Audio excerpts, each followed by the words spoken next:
Well, Utah's primary election concluded weeks ago, but there are still some ongoing disputes in two of the high-profile races. When you're using the law to overturn a constitutional principle, that's where we start to, I think, raise significant questions about should we be doing this? On this episode, we equip you to use a constitutional lens to evaluate any time an election outcome is either questioned or even challenged. You're listening to Defending Ideas. Defending Ideas is a weekly podcast produced by Sutherland Institute. On this show, we are committed to renewing the principles of common sense conservatism, making you a better champion of sound ideas. Welcome back to another episode of Defending Ideas. I'm your host, Nic Dunn, and this week we're talking about elections, but taking a quick look at Utah's primary election that recently concluded on June 25th, but there are still some disputes and questions about a couple of the races going on here in Utah, one for governor and one for a congressional seat. And to have that conversation, I'm excited to be joined by Derek Monson. He's our Chief Growth Officer here at Sutherland Institute, also oversees our policy team, and is kind of our resident expert when it comes to election policy and voting policy. So, Derek, welcome back to Defending Ideas. Thank you. Always glad to be here. Derek, I'm excited about this episode because it's very, very timely with some of the discussions and headlines our folks are seeing about Utah elections. Later in the episode, we're going to have a conversation with Tammy Patrick, who's from an organization called the Election Center at the National Association of Election Officials. So we'll dive into the Congressional District 2 race and some of the questions about vote by mail and get into some of that. But first, I want to talk to you, Derek, about the governor's race in particular.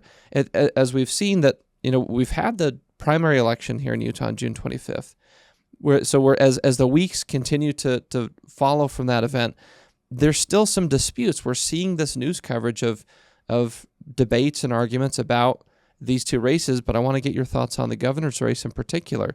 And maybe start out with this fact that Governor Spencer Cox won the primary by, I think, about 37,000 votes or more than that over Representative Phil Lyman. But there's this ongoing conflict. Can you first tell our listeners what's going on in Utah's governor's race right now? Well, the dispute is about whether Governor Cox's signatures to get on the ballot were valid. Did he really get enough of them, enough valid signatures? And so there's been a challenge to get access to those signatures, and those thus far have not been successful. And so now there's been a lawsuit over that to try to get the courts to force Lieutenant Governor's office and the elections division in the Lieutenant Governor's office to disclose those signatures to the Lyman campaign so they can look over them. And so that's really where the challenge is, basically asking whether Governor Cox, should have been on the ballot in the first place if he had gotten enough signatures, because he didn't get on the ballot through the convention process based on the vote of the delegates there. And so if he didn't get enough signatures or valid signatures, then he legally or technically he shouldn't have been on the ballot. And just as a reminder for our listeners that here in Utah, state law allows for two ways to get onto the primary ballot. You can either go to the convention, and if you get enough votes from the delegates there, you can get on the primary ballot, or you can go the signature route, which means you send folks out to gather signatures in the form of a petition, and if you get the right threshold, then that gets you on the primary ballot either. And so essentially, Phil Lyman went the convention route, Spencer Cox went the signature route, but they both ended up on the primary ballot. And I guess my question is, if, again, with that kind of 37,000 vote spread of Spencer Cox getting more votes by a pretty significant margin than Phil Lyman, why is this debate over signatures to even get on the primary ballot in the first place? Why is this seem to be happening now? Wouldn't the right time for this be before the primary election even took place? Yeah, that's one of the main questions at play, because a lot of this is more about why are these challenges happening? And that's what's going to get into some of the deeper stuff that I think we're here to talk about today. And so that point of the timing is kind of speaks to some of those things. Like, again, so if you believed that Governor Cox shouldn't have been on the ballot, then the fact that you went through a campaign and had a gubernatorial debate or debates and all of that seems kind of not to make any sense. Like it would be, the analogy of if you're in a basketball game or a football game, and you think the other team isn't legitimately there in the championship, and you played the game anyway, and then after the game, if you lost by a large margin, then all of a sudden you start challenging the technicalities of them. They shouldn't have been there in the first place. And of course, if the goal is just to win, then all of that makes sense. If what you're saying, though, is you really believe deep fundamentally that this candidate or this team shouldn't have been on the playing field, then that's where it starts to be like, well, that doesn't make sense, because you could have challenged this all along. You could have sued. You could have done all these things, and it didn't happen. So why, the fact that it happened after the loss is what kind of draws everything into question. Derek, one of the things that I love about Sutherland Institute, the work we get to do here, is there's a strong commitment to defending and promoting the principles of America's founding. So the constitutional principles, the Declaration of Independence. We just put out a brand new statement of principles, kind of articulating this defense of these founding principles that have been so integral to the United States becoming the greatest nation on earth. But the question for a lot of folks now is, okay, well, how do we take these principles, these ideas that were codified in the Constitution, and what's the application of these ideas today? And I appreciated your writing and that you've done on this issue on election voting policy, because you've written from the perspective of, well, we need to apply a constitutional lens to voting and election policy. So I really like that connection. I want to ask you, how do you do that in this case? How do you apply a constitutional lens? What's the constitutionally grounded approach to this specific issue that we're facing right now? So when it starts, I think, looking at the founding era itself, when the founders, the framers fought the revolution, right? It began in large part because they couldn't get their will, their perspective represented in the British Parliament when it came to things like taxes.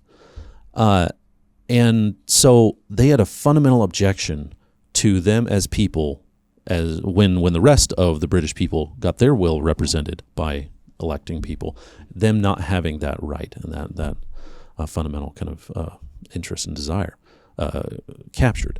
So then they fought this revolution. And then when they drafted a constitution after a lot of difficult things, which we won't get into, that didn't pan out very well, the Constitution starts with the phrase, "We the people of the United States." And in the preamble, this introductory framing document talks about all the goals that the Constitution is there for. But what that suggests is everything that follows is an expression of what the people of the United States want to see happen, their will in this founding document. And that plays out throughout the Constitution in for instance, having it actually plays out in interesting ways, in some ways that even seem to contradict or conflict each other, where there's a national will of the people in how the president's elected. There's kind of a state-based will of the people in how U.S. senators were elected, and that kind of changed to a more direct election since the drafting the Constitution. And there's a more regional-based way in which members of Congress, House of Representatives are selected. And then there's checks on all of that, so that while the Constitution clearly wants to forward the will of the people that was important in the Revolutionary time, that there's checks to make sure there's no tyranny of the majority. But the point should be clear to everyone that a fundamental constitutional principle is to help forward and have the will of the people expressed certainly in who represents them, but also, again, carrying through to the policy decisions that are made. So when we apply that principle to elections, and primary elections in this case, the point and purpose of those constitutionally, at least one of them, is to make sure that the will of the people is expressed in who is selected. So in a close race, like the 2nd Congressional District, which I know we'll get into later, contesting an election there, contesting the result, is really a forwarding of that constitutional principle to make sure that the will of the people is actually reflected in the final decision of who wins. Make sure all the valid votes are counted, and make sure, people who question the validity of votes, make sure those questions are solid, or the reason ballots are not being counted is solid. And all that's being contested in the congressional primary. But then you go to the gubernatorial primary, and there is no question about who the people selected, the people of the Republican Party members. It's clearly Governor Cox. So seeking after the fact then to challenge that result is actually seeking to overturn what the people expressed, the will of the people. And so now we're seeking to overturn that constitutional principle as embedded in our election system based on kind of a legal technicality of signature gathering. And it's not to say that that's not important. It's not to minimize the signature gathering component. It's the law. But when you're using the law to overturn a constitutional principle, that's where we start to, I think, raise significant questions about, should we be doing this? And typically, historically, in the United States, certainly here in Utah, challenges weren't made in situations like this. I think because of this, there's a fundamental, whether it was explicitly or consciously, recognized, there was this fundamental belief that the will of the people is being expressed here. And if they've clearly shown that they don't want me as the candidate, even if there's legal, technical things I could push, I'll step aside, because it's about, we all have a fundamental devotion as Americans to the Constitution, the ideas of the Constitution. We may argue and debate about them all day long, but it's because we're devoted to them. Even that's an expression of this devotion to these ideas. And so this challenge in the governor's race, and there's been enough time to where they could have pulled back, they could have done things differently. Again, the fact that it's become such a big deal after the election says a lot. There's enough here that I think we're moving beyond the, let's withhold judgment stage to, we need to have some serious, candid conversations about what may be at play and what may be happening here at a fundamental level. And if that's something that is questioning, undermining, maybe even overturning principles in our constitutional order, then we need to talk about that and call those things out, because there are more important things here than about who wins the election. And if one candidate wins but undermines the system that's made us so free and prosperous and happy as a people, meaning our Constitution, then that's not really a victory at all. Derek, it strikes me that there's kind of this question of when is it appropriate and when is it not appropriate to question or even challenge election results. And if I'm kind of hearing what you're saying accurately, it's basically the argument is, look, according to the rules we have on the books, state law, that it was clear in the Republican primary that a large majority of Republican voters who voted in that primary said, well, we want Spencer Cox as our nominee for governor. And that's within the structure of the rules that are currently on the books, state law as it stands. And so if folks want to challenge the overall system and say, well, the rules are bad, we need to go change them, that's, of course, a legislative debate that we've had before in the state that we can have again. A lot of the work that you do for us here at Sutherland is about looking at how can we improve and make changes to our elections process in a way that's appropriate and helps further these constitutional principles.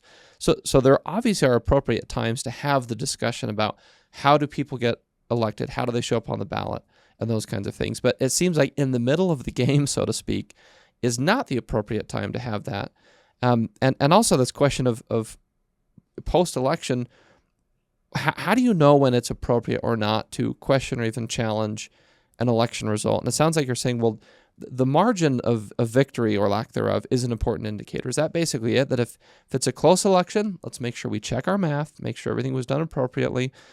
If it's not a close election, doesn't mean there aren't safeguards and checks to make sure things were done appropriately, but it changes it in some way. Is that right? I think that's basically right, yes. I mean, the margin of victory is one consideration, right? In this case, we don't have a lot of others to figure out what the will of the people is, right? One of the biggest challenges actually in our constitutional order is determining what the will of the people is. Again, given that everybody who's elected is elected by the people in different ways with different groups of people, but ultimately, members of our state legislature, for instance, there's 3 or 4, a number of members of the House of Representatives in each Senate district. So the Senate and the House are being elected by the same people, but in different ways. So they represent different elements of the people's will. And so kind of teasing out what the people really want is a challenge, which is why we have regular elections, because when our elected officials get it wrong, then we ought to give the people as a check on that power the chance to say, no, you got that wrong. We want someone else now. And so when you get into all of this, ultimately, things like the margin of victory is kind of the best indicator we have as to what was the will of the people in this primary election.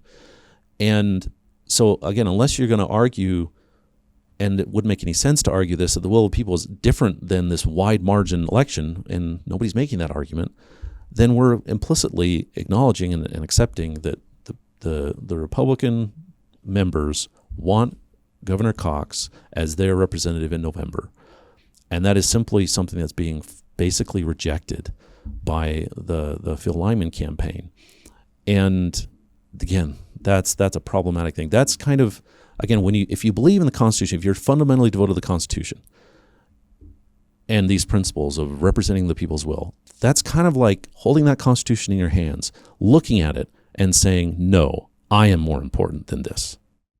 To wrap things up and tying back to the specific contention with the Lyman campaign, another thing you've said before on this show and you've written about before is that when we look at how we view election policy, we should be approaching it from the standpoint of our elections are worthy of our trust. We have sound processes, but we can also find areas to improve. There are, of course, ways we can make things better and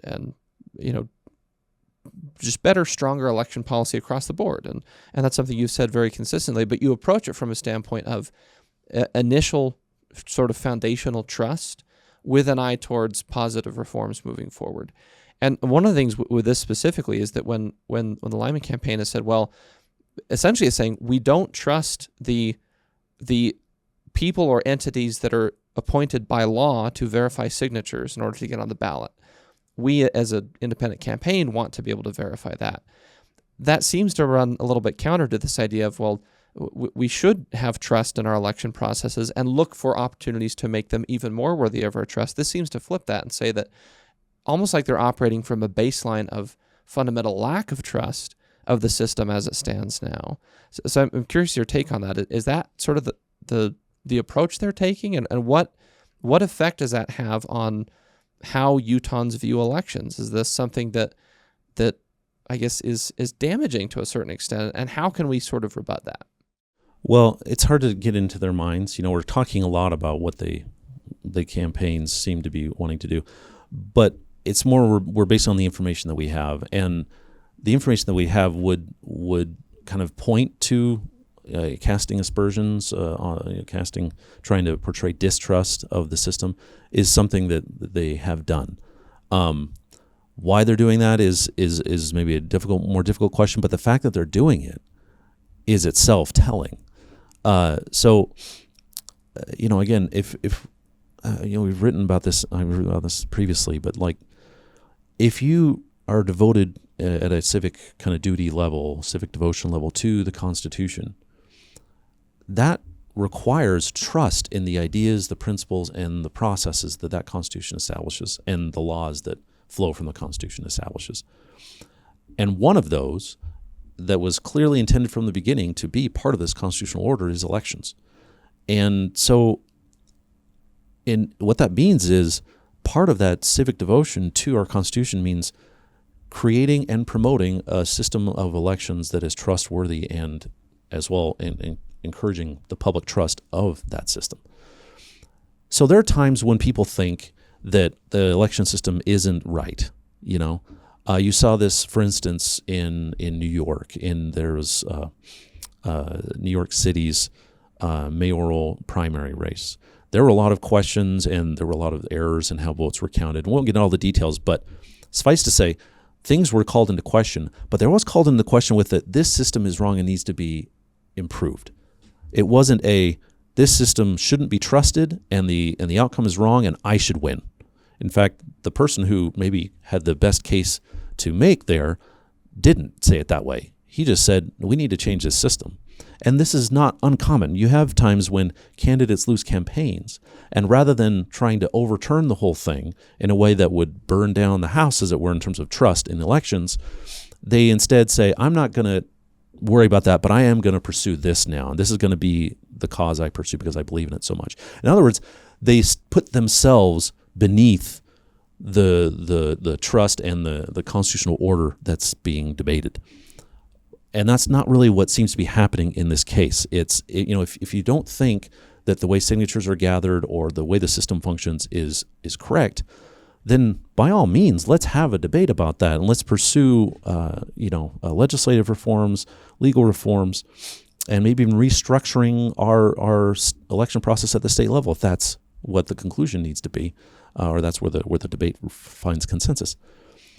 But making all of that about who wins the election and who ends up representing Republican voters, that's where now, it's questionable. Are we doing this for the Constitution or for the candidate?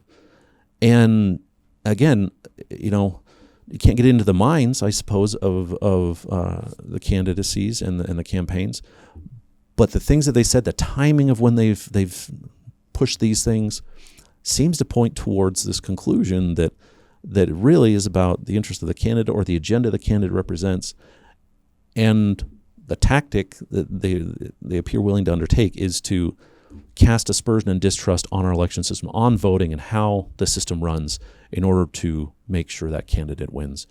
And that's really where we're entering new territory of kind of burning down the constitutional house for the sake of an electoral victory, again, which isn't a victory for anyone really, even for the candidate themselves, because the thing that they're if they won, that they would now come into power over is lessened, and that's not great for them either.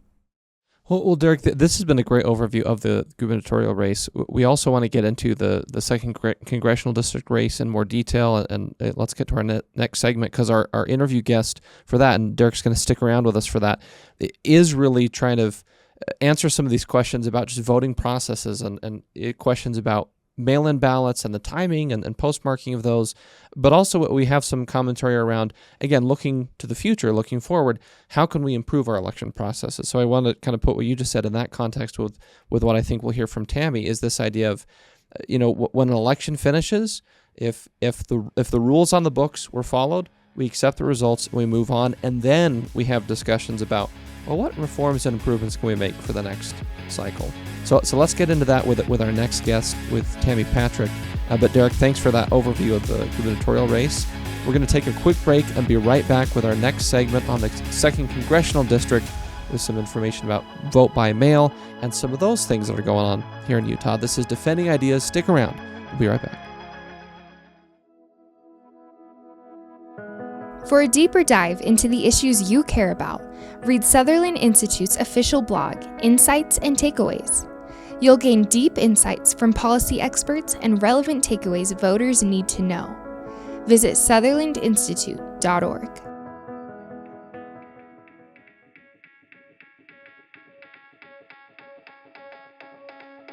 Welcome back to Defending Ideas. I'm your host, Nic Dunn, and we're going to continue our conversation about election policy and election trust, specifically continuing the discussion about what's going on here in Utah. And I want to welcome into the studio virtually Tammy Patrick. She's the CEO of programs at the Election Center, which is part of the National Association of Election Officials. Tammy, thanks so much for being with us on Defending Ideas. Thank you so much for the invitation. It's wonderful to have you here and to really dive in more and of course, continuing the conversation with Derek here. I want to remind our listeners before we jump into the discussion that if you like this episode so far, you like what you're hearing, please visit defendingideas.org. You can find access to this and previous conversations, as well as short video clips that you can use in your conversations with folks and that you can post on social media. You can also subscribe to Defending Ideas on Spotify, Apple, all of the major platforms, and on YouTube. Wherever you like to listen to or watch your shows, search for Defending Ideas and click subscribe. And if you're watching on YouTube, make sure you click the little bell icon in the corner so you get notified each time a new episode drops, which is every Tuesday morning.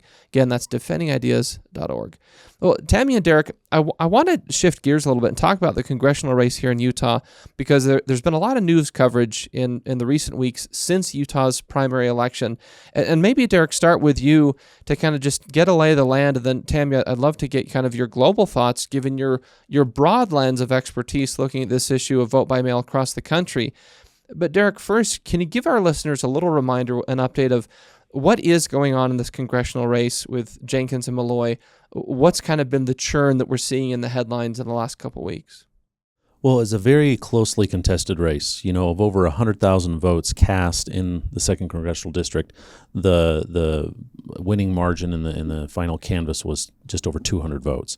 So, very, very, very small. And so, naturally, then that turns to, well, did we get all the votes right? Are there additional votes we need to make sure we haven't missed, and things like that? And so that's the conversation happening right now. Under the law, they can legally, Colby Jenkins, the candidate who's currently behind, was announced. Celeste Malloy, the incumbent, won the primary and the canvass. But Colby Jenkins can request legally a recount, which he has said publicly he's going to do. And in that case, it makes sense, right? I mean, The difference between the other kind of race being contested and this one is something like a recount is really making sure with such narrow vote margins that the will of the people is being represented in the final decision. That there wasn't some human error or some mistake made. And so it makes a lot of sense to do that, and really is promoting trust in the system that we have a system that does that in this case. So there's also questions going on underneath all of that with about vote by mail and how some of those ballots were postmarked and therefore qualified or not qualified to be counted, as well as some lawsuit in contesting signatures of the Malloy campaign and how they got on the ballot by the Jenkins campaign. And I guess eventually we'll talk about that, but I think that's of a different nature and than the recount specifically. So, Derek, it sounds like really in the congressional race specifically, there are three main issues. Number one, as you mentioned, it was a close race, and so in my mind that makes sense. When you have a really close race, kind of double checking the math, I guess, through a recount makes sense, just to make sure, as you said, that the will of the people was reflected in that outcome. But the other two are in some ways more important to this broader question of trust in our elections, and the question of ballots and mail-in ballots. And Tammy, I want to ask for your thoughts in a minute about the overall process, but then also the signatures for ballot access. Let's talk about the mail-in ballots initially, because a lot of the news coverage is focusing on Iron County here in Utah, and that there were something close to 500 ballots. My understanding is they were disqualified, and there was something to do with the timing of those being postmarked or the timing of those getting in. Is there anything we need to understand just as far as the facts on the ground, Derek? And then Tammy, I'll ask you to kind of weigh in on overall processes and best practices. How do I know when I submit my ballot to the Postal Service that it's going to get where it needs to go in a timely fashion and safely? But Derek, here in Utah, in Iron County, what is really the core question that we're grappling with as far as these ballots and the postmarking issue? Well, the argument being made by the Jenkins campaign is that there were a number of votes, and this is also an argument being made by one of the county commissioners in Iron County, by the way. There were a number of votes that were put in the mail, but because of where mail gets processed in Las Vegas, they didn't get postmarked the same day they got dropped in the mail. And so they may have gotten dropped in the mail, it's the argument, before the deadline for postmarking, but then the actual postmark on the envelope was after that deadline, and so they weren't counted. So that's the argument. That's what they're concerned about. And there's questions about that. I think there's possibilities of people trying to sue to say we ought to judge should determine that those votes should be counted. It's an open question whether there's certainly enough votes in total to change the outcome of the election, which makes it a very pertinent question. Mathematically, he'd have to get a large portion of those votes to be able to change the outcome of the election. And is that likely or not? Again, there might be disagreement on that, but certainly whether the impact it would have on the outcome of the election is an open question. Tammy, if I can pull you in now, what is kind of the best practice? I mean, it would be very easy for people to say, well, the Postal Service is just screwing things up, and it's kind of a common joke that people like to rail against that apparatus. But is it more complicated than that? I mean, how I guess what's the guarantee for me as a voter if I put my ballot in the mail by the deadline I'm supposed to? Isn't kind of my role as a voter done? I mean, at that point, what happens next to, again, ensure that ballots get where they're supposed to go in a timely fashion so that they can be counted appropriately? These are all really great and really relevant questions to be thinking about, in this day and age, because there are a couple of things to know. And I think that this is not necessarily general public knowledge, but certainly comes into a really prominent role in this particular situation. So first and foremost, there's no guarantee that every mail piece will be postmarked. If you think about what a postmark actually is, it was a cancellation mark so that someone couldn't peel off and reuse a stamp. But because a postmark includes date and time information, it has been used over the centuries as a business practice to demonstrate that our taxes were mailed on time or the ballot was mailed on time. But there's no guarantee that things will in fact be postmarked.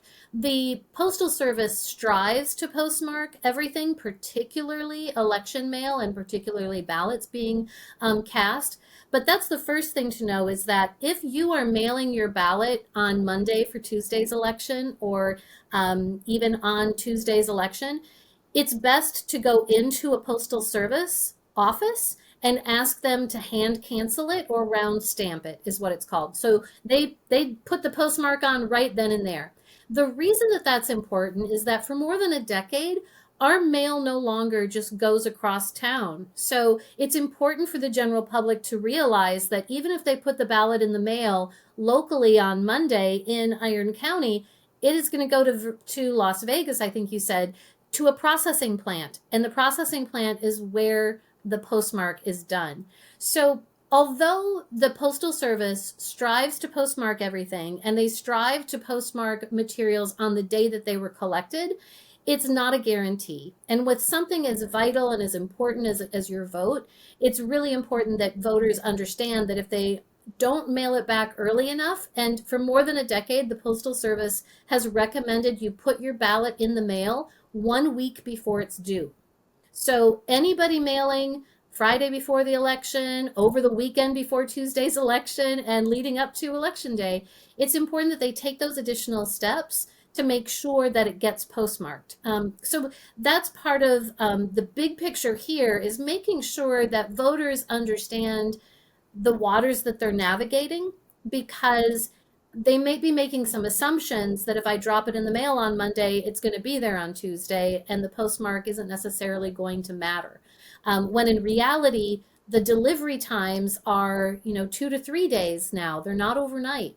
And so you're right. We oftentimes will bash on the Postal Service or the DMVs, another, public agency people like to rail against. But in reality, we have to understand what their delivery times are in this day and age, because we're still behaving as though that mail is staying local, as opposed to, going off to a processing plant. And again, that's been happening since the last plant rationalization. The big one that happened was in like 2015. So this is nothing new, but I think that it's still the case that not a lot of the public understand how the mail works. Tammy, what's the balance between, because it sounds like you're arguing from a certain standpoint of, well, voters should assume a little bit more responsibility for their ballot and recognize that the Postal Service does the best they can, but there are these process elements that might impact whether and when things are postmarked and when they actually get delivered. And so on the one hand, it makes sense to me to say that, hey, voter, if you want to be sure, just mail your ballot earlier. Like, don't wait till the last minute. But how do you balance that idea of, well, voters need to assume a little bit more responsibility for when they turn in their ballot or when they mail in their ballot? How do you balance that with policy reforms to make all this stuff easier? I mean, I know in some jurisdictions where the deadline is later, and so ballots can arrive after Election Day even. I think, Derek, we've talked about that in a previous episode, that gives more flexibility to voters, but then maybe it's frustrating when you're watching returns and it takes longer. I mean, days and days longer to find out who won an election after Election Day. And then others where, maybe you move up the deadline to say that the deadline to get your ballot in the mail, does that need to be earlier? So in your view, from that global perspective, Tammy, how do you balance those two things? Is there a policy reform as well? Is it just a matter of better educating voters? How do you navigate that to fix this issue in the future? I think it's a little bit of all of it, right? So it's not necessarily just that voters need to take more responsibility, because I think voters believe that they are behaving in the proper fashion, because they're told that if you mail your ballot back by, say, Monday, that it'll be okay. And the problem and the challenge is that sometimes we're setting the wrong expectation for the voters to react to. So if in fact we tell voters that the Postal Service recommends you mail your ballot back 1 week before it's due, but then provide them with some alternatives for those days leading up to the election, and those alternatives can be multifaceted. It can be allowing them to drop it off at their election office, or allowing them to drop it off at a polling location, or allowing other information as it comes from the Postal Service, other data, whether it's tracking, ballot tracking data or other processing information, that some states have changed the postmarking language to also include this official data from the Postal Service to demonstrate that, in fact, the voter did everything that they were supposed to do, and within the information that they were provided and the laws as written. Those are the voters that we need to make sure that their ballots are being successfully cast and counted. And so it's a little bit of both, right? We need to make sure that the policies are reflective of the delivery standards our Postal Service, offers at this point in time, and then make sure that we have some backups for voters that, forget that they have the ballot still on their kitchen counter, right? And we are a species of procrastinators. That does not mean you shouldn't be able to participate in the franchise, right? You should still have options. Voters live and lead very busy lives, and we need to make sure that there are options available for them to make sure that their voices are heard. So I think it's a combination of both. It's both understanding what the parameters are in 2024, holding the Postal Service accountable if the delays are in fact because of the Postal Service. I'm not, giving them a hard pass here. We need to make sure that when ballots come in late, it's important to know, did the voter mail it a week ago, 2 weeks ago, or did they mail it on election day and it was received on Wednesday? So there's responsibility all around, but I think we also need to understand that the expectations need to be set for success for voters. And it's all voters, right? It doesn't matter what party affiliation you are. It doesn't matter, if you're in a rural area, in a city. We're all adhering to the same rules and regulations and navigating the same busy lives and franchise options. So making sure everyone understands what their options are is what I think is really, really important. Derek, as kind of our resident expert here at Sutherland on election policy, you've looked into a lot of these reforms. You've written at length and researched about these issues. I mean, how does what Tammy said strike you in terms of a Utah application? Is it really kind of a balanced approach of, yes, educating voters and managing expectations better, but also are there some policy reforms that need to happen in this kind of area? Yeah, it's definitely both.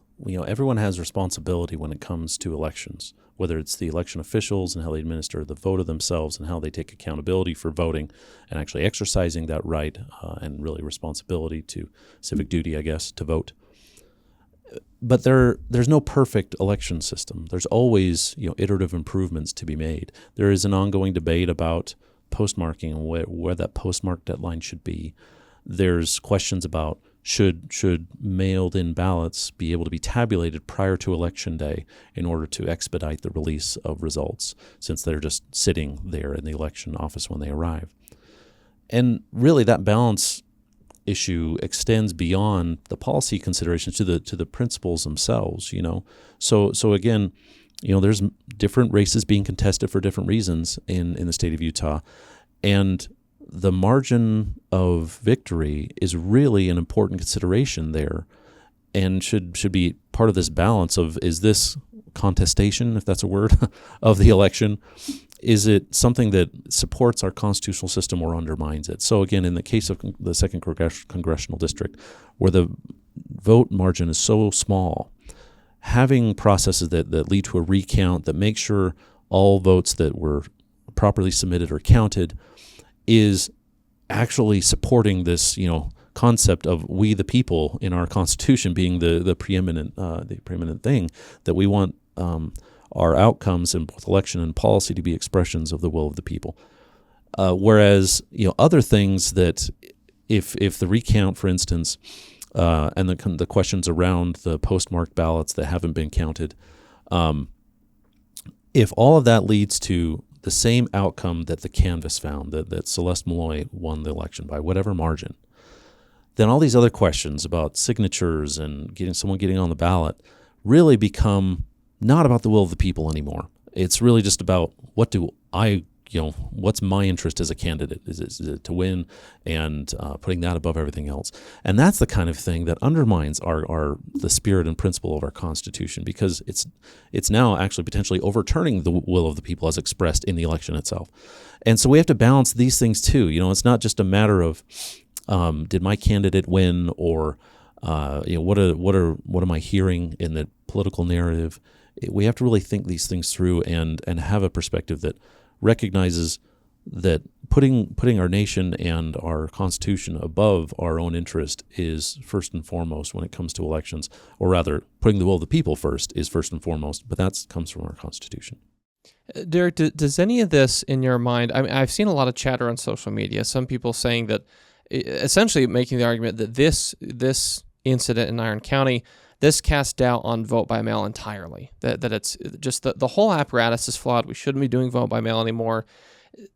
I guess, why are they wrong? Why is this incident not a compelling case to you that we need to just get rid of the system, as opposed to it's a good system, it works, we need to make some improvements to it? But help our listeners understand that case, that it's, why is vote by mail still a good, trustworthy system that we've used here in Utah, that we should continue to use, and this instance should not cause concern for voters over it? So you have these kinds of issues that arise in any type of election. For instance, when there are long lines in in-person voting and the polls close at a certain time, there's been open questions and lawsuits over people standing in line. Should their ballots be counted if they get to vote, if they get there after, or people who want to get in line after the poll is closed, but there's a line there, so it's not like they're really shutting the polls, they're just counting everybody who's been in line before the poll closure time. So the point is, this issue of postmarking is just the vote by mail version of that, right? There is no system of voting that avoids these things entirely. And so this is actually a feature of elections. It's not a flaw in vote by mail. It's just kind of what it looks like in vote by mail.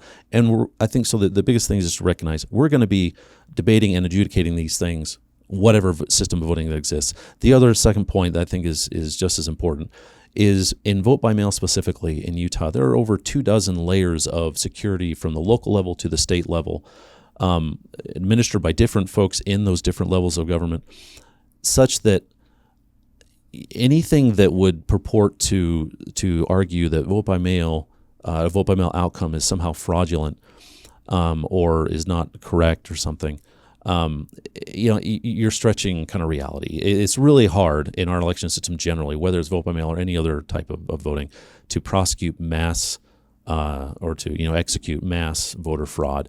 And some people don't believe that with vote by mail, and I understand. It's a different way of voting than maybe some people are used to. But when you look at the facts and the ways that vote by or mail-in ballots are secured and counted and ensured that one person gets one vote, it really, I think, points to it's a secure way of voting, and it has the benefit of expanding the access to the ballot, which is something that is important too. It's security is important, but also making sure that people have a reasonable way to cast their ballot is also important.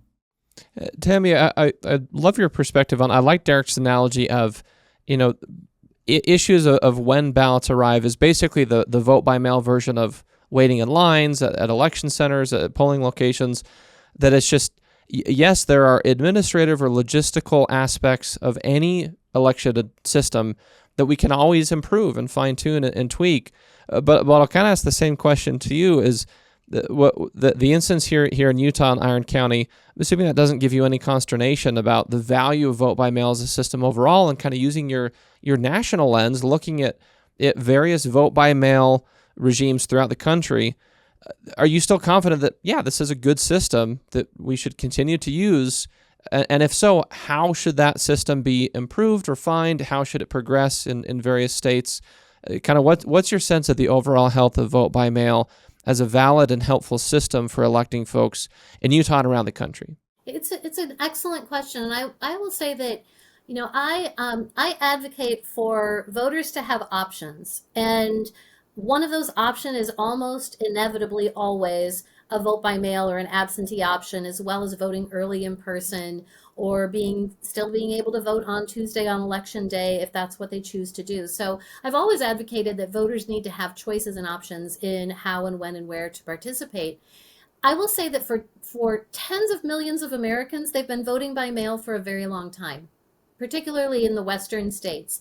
It's been tried and true, and it really only is contested or called into question never before the election by the candidates. It's always after the election when the races are close. And so I don't think we can lose sight that the closeness of races are always the times in which we start to question what the processes were that were in place. And it's also the time when individuals will say, well, we need to change this so we understand who the winner is. But we often don't know who the winner is, even if you change the policy, because races can be close. You're talking about a couple hundred ballots being cast. If that was a wider margin, I don't think we'd be having this conversation. You don't know what the outcome is because it's a close race, not necessarily because of the channels in which voters were participating in. And I think that's an important thing to think about, because no matter what the outcome is of any race on the ballot, the close races or the ones with wide margins of victory, the election officials are going to handle those ballots in the exact same way for every election. In a primary, in a local election, in a general election, in a presidential election, they're going to go through and they're going to verify and authenticate the voters. They're going to validate and verify signatures or make sure that they were returned on time. So it's important that our processes are in place to allow voters to participate effectively and to understand that sometimes we may not know who the winner is until after election day, but that's not necessarily an indication of a problem with the election system. It's usually an indication of the closeness of a race. And I often liken it to, I'm a big sports fan. So, March Madness or football on Sunday and you're watching a game, or baseball and it's a blowout, right? If it's not your team playing and you're just watching to watch the game, you're going to try and find a more interesting game. You're going to pivot to one that's a close race or one that's more interesting. And that's what we have with elections. So it's these close races that get scrutinized. And we need to make sure that the points being scored at the buzzer, whether that basketball has left the player's hand before the buzzer, if those points count. Because at the end of the day, we want to make sure that the winners are the true winners, that it wasn't reflective of bad referees or, bad calls, that the rules that were in place were the rules of engagement that everyone understands, and the outcome is legitimate and verified. And that's another piece to this. And you've talked about recounts and auditing and making sure that the numbers are correct and that the voters are in fact, validated and verified. That's all really important part of this entire process. So I couldn't agree more that we need to make sure that voting by mail continues to be a safe and secure way to vote. I think it's important for your listeners and your viewers to know that the oldest law enforcement federal agency in this country, the first federal law enforcement agency, was the United States Postal Inspection Service. Their entire mission is to secure and enforce the laws of protecting our mail. They were around before the FBI, the CIA, or any other law enforcement agency, and they do a really good job of both protecting the mail from insider threats as well as from external forces.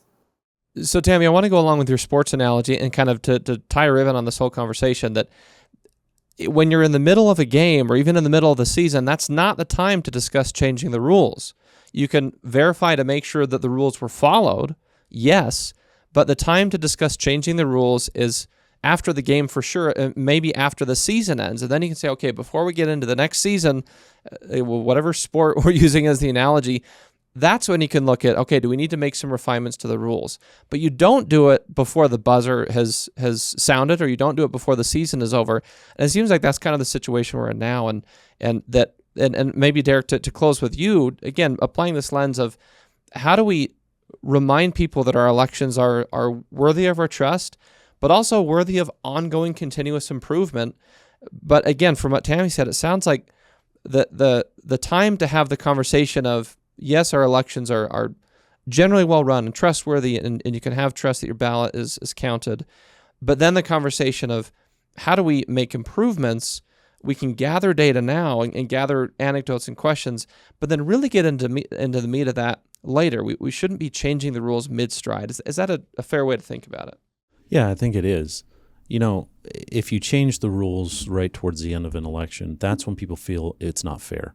And it's accurate. It isn't fair, right? When you've told them, here's the rules that you need to follow to run an election and try to win, and then you change that right towards the end in a way that is just, even if it's not the intent, the impact will be to help one candidate versus another. Yeah, that there are real fairness questions there. And when those fairness questions then rise to the level of of raising the question of our elections being done with integrity, that's where really the rubber hits the road and starts to become an issue. So, yeah, we need to make sure that we're improving our elections always. And I think probably coming out of this election season, there's going to be debates about that, and things that we can do differently that we think would be better. Certainly, I think there's going to be yes, it's going to be the answer to some of those questions, and no to others. But those are debates that we're going to have after this election is decided, like you said, and that's how it should be. And I think people can have confidence in the elections, and the hope is that the people running for office will recognize the importance of that. If you win a race, and the way you win the race undermines public trust in how we vote, in a country that claims self-governance because of elections, you are undermining the very foundation of our constitutional order, of what makes us free and what makes us prosperous.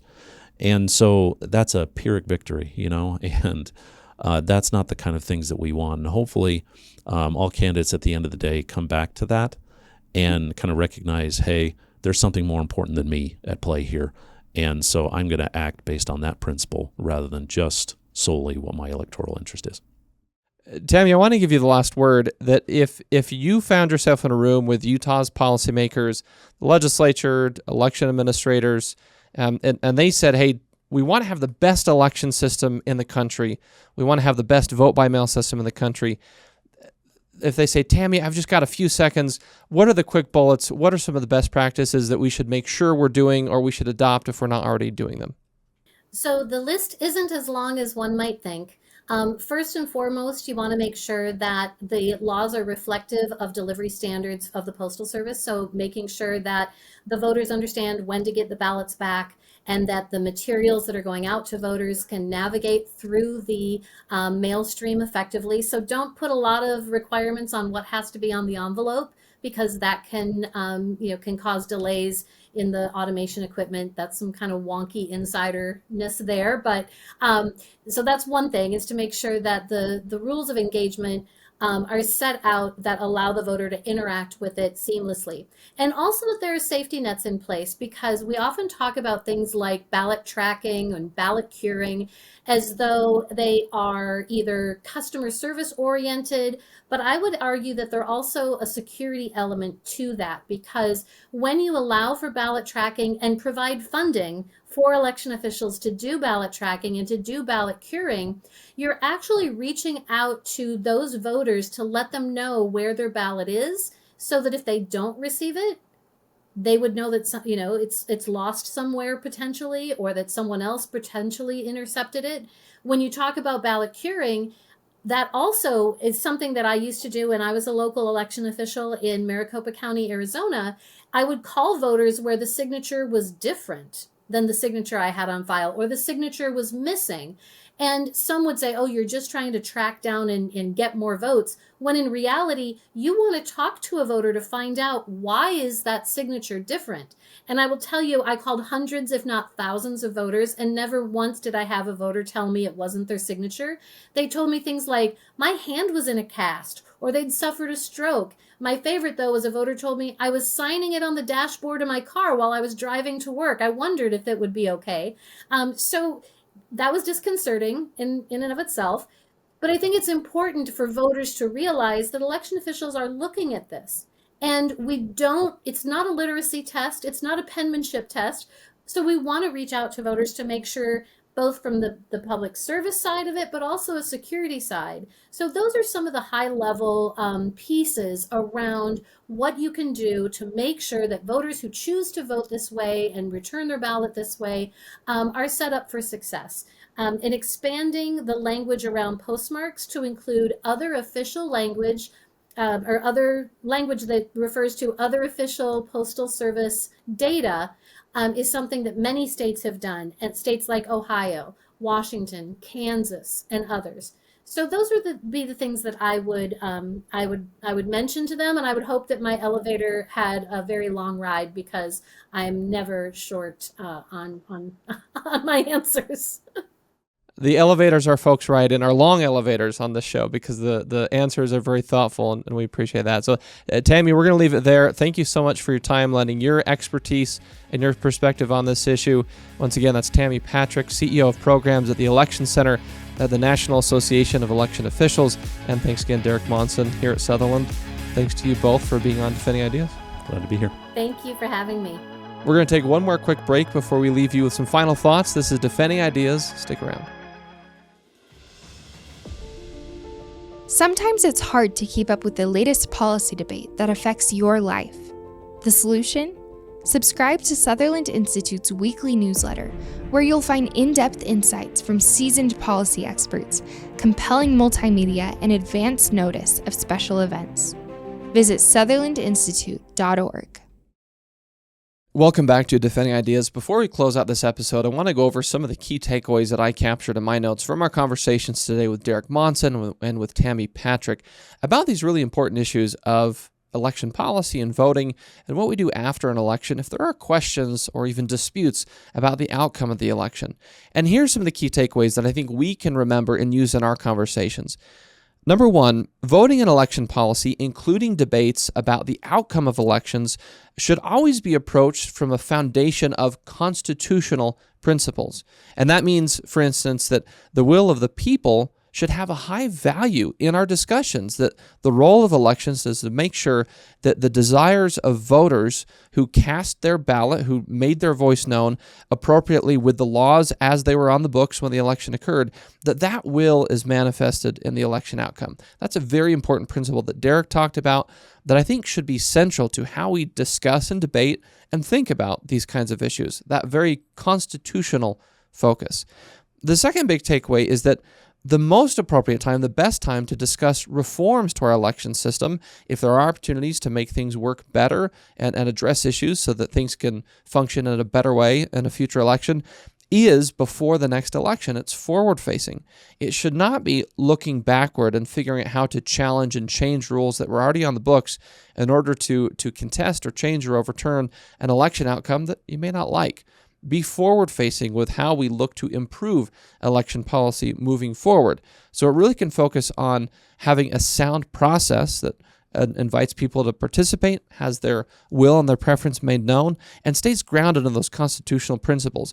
All of this can be done in a way that maintains and strengthens public trust in elections, even as we work to implement improvements to help elections become more and more trustworthy moving forward. And if you want to get some more analysis and insights on voting and election policy, go to sutherlandinstitute.org and go to the Issues drop-down menu and click on Elections. That'll take you to our Elections Issues page. You can get a lot of the research and commentary that Derek has written about, and including a lot of our past conversations about election trust and reforms to strengthen our election processes. Again, that's the Elections Issues page at the Sutherland Institute website. That will do it for this episode. I hope that you have enjoyed this conversation, that you feel up to speed on some of these issues that are going on here in Utah with respect to the two races we've been talking about. I also hope you feel better equipped to defend some of the ideas, some of the constitutional principles that we've laid out for you today that can be a guide for you and I as we have these kinds of conversations in the coming days, weeks, and months as we seek to protect and strengthen our constitutional system of free and fair elections here in Utah and the United States. If you want more of these kinds of conversations, please visit defendingideas.org. You can subscribe to this podcast on Spotify, Apple, all the major platforms, wherever you like to get your shows.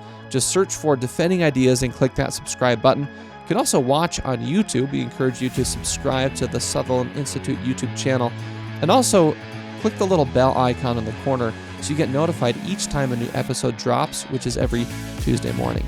And lastly, if you want to support the broad work of Sutherland Institute, if you want more conversations like these, more defenses of constitutional principles and how they can actually apply to the really nitty-gritty political challenges of today, go to sutherlandinstitute.org/donate. Every contribution helps for more of this analysis and more of these kinds of conversations to get out there into the public discourse to make a difference in our state and in our nation. We thank you for your time listening to this episode of Defending Ideas from the Sutherland Institute in Salt Lake City. I'm Nic Dunn. We'll see you next time.